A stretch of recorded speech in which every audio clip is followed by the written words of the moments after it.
যদি আসতে হয় কী পদ্ধতিতে আসবেন। এটা নিয়ম হচ্ছে যখন পাসপোর্ট থাকে না বা মেয়াদ উত্তীর্ণ হয়ে যায় তখন কেউ যদি আসতে চান তাহলে তাকে আমরা ওয়ান টাইম পাস একটা দিয়ে দিই আর কি, একবার দেশে আসার জন্য। তো এটা দিতে একদিন লাগে।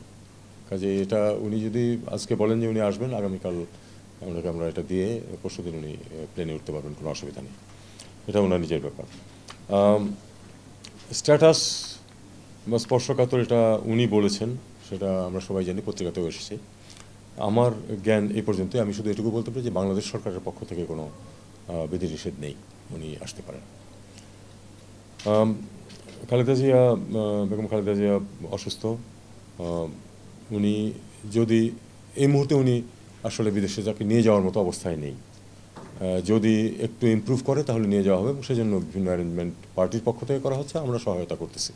যেটুকু যেখানে সহায়তা প্রয়োজন আমরা করব, এতে কোনো সন্দেহ নেই।